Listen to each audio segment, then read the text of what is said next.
현재 유가에 대해서 좀 알아보겠습니다. 현재 국제 유가는 배럴당 90달러를 돌파를 했고요. 특히 이제 글로벌 기준이 되는 브렌트 크루드라고 브렌트유가 이제 90달러 넘어섰는데요. 이번 상승은 단순한 가격 변동이 아니라 중동 전쟁 이후에 나타난 급등이라는 점에서 시장이 굉장히 주목하고 있습니다. 이것도 굉장히 중요하고요. 실제로 전쟁 이후에 국제 유가는 약 30%, 진짜 많이 올랐어요. 30% 가까이 상승한 상황입니다. 이렇게 유가가 빠르게 오르게 되면 금융시장에서는 몇 가지 중요한 변화가 나타나는데요. 자, 먼저 시장이 이제 가장 걱정하는 것은 에너지 공급 차질이죠. 두 번째는 이제 인플레이션 압력이죠. 유가가 오르면 운송비, 생산비, 물류비, 뭐 이런 비용들이 다 함께 상승을 하기 때문인데요. 결국 이것은 이제 전체 물가 상승으로 이어질 가능성이 높죠. 자, 마지막으로 시장이 주목하는 것은 금융시장 변동성이죠. 이 세 가지로 이제 이어질 수 있기 때문에 주식시장에도 상당한 영향을 줄 수 있습니다. 자, 근데 이제 아이러니하게도 이번 위기에 가장 큰 수혜국이 등장을 했어요. 바로 러시아인데, 자, 전쟁이 이제 시작되자 러시아 에너지 산업의 상황이 완전히 바뀌기 시작했습니다.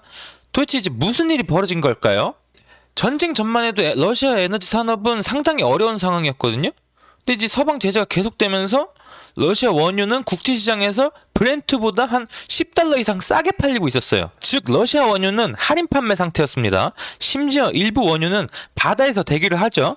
수천만 배럴의 원유가 바다 위에서 구매자를 이제 기다리는 상황도 발생했습니다. 러시아 석유와 이제 가스 수입 역시 최근 몇 년 중 가장 낮은 수준까지 떨어졌죠. 하지만 이 상황을 갑자기 이제 뒤집어요. 중동 전쟁이. 중동에서 전쟁이 시작되면서 세계 에너지 시장이 크게 흔들리기 시작했습니다. 특히 중요한 지역이 있는데 그게 바로 호르무즈 해협이죠. 자, 이 해협을 통해 세계 석유의 약 20%가 이동을 하는데요. 이곳은 이제 세계에서 가장 중요한 에너지 운송 통로라고 할 수 있겠죠. 근데 갑자기 전쟁이 발생하면서 유조선이 이제 못 지나다니고 LNG가 생산이 중단되고 공급 불안 확대가 오면서 이런 문제가 발생하기 시작했습니다. 그래서 지금 브렌트유가 90달러를 넘어섰는데 이 유가 상승과 함께 최근 러시아 대통령인 푸틴은 의미 있는 발언을 했어요. 새로운 시장이 열리고 있다 라고 말했습니다.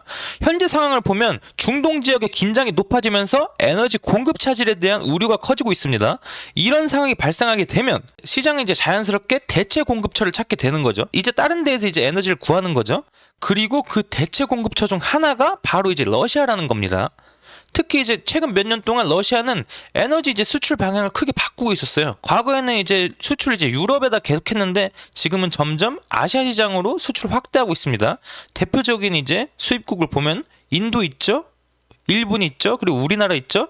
같은 이제 아시아 국가들로 수출국을 확대하고 있습니다. 자, 이제 이런 국가들은 에너지 수요가 매우 크기 때문에 러시아 입장에서는 이제 새로운 시장으로 볼 수도 있는 거죠. 자, 결과적으로 보자면 러시아의 에너지 영향력이 다시 확대될 수가 있다.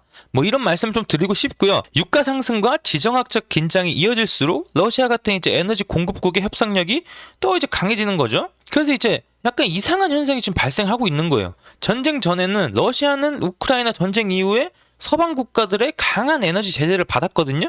근데 이제 러시아 원유는 원래 국제기준 원유보다 훨씬 낮은 가격에 판매가 됐습니다.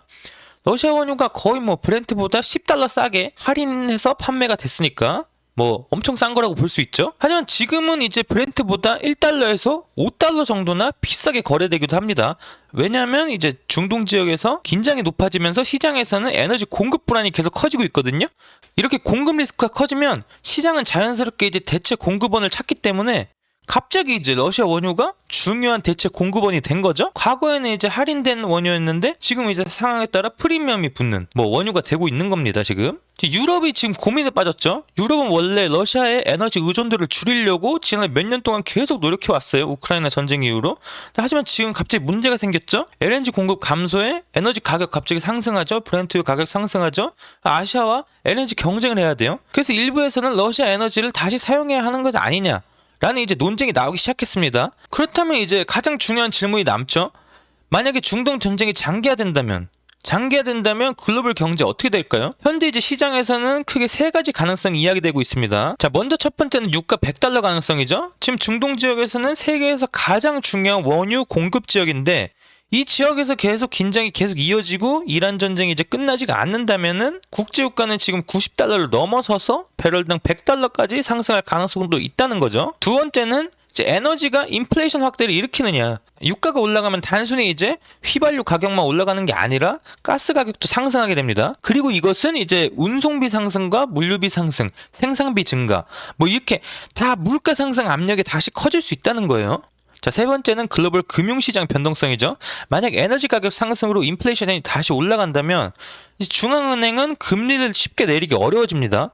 즉 금리 인하가 지연될 가능성이 있어요. 이렇게 되면 주식시장에서는 변동성이 커질 수가 있고 경제성장이 다소 둔화될 수가 있다. 이런 말씀 좀 드리고 싶고요. 그래서 지금 투자자들은 국제유가 흐름을 가장 중요한 변수 중 하나로 보고 있는 거죠. 자, 오늘은 지금 국제유가가 90달러를 돌파하면서 러시아에 갑자기 수혜가 된다는 소식을 알려드렸는데요. 댓글로 의견을 남겨주시고 좋아요와 구독도 한번 부탁을 드리겠습니다.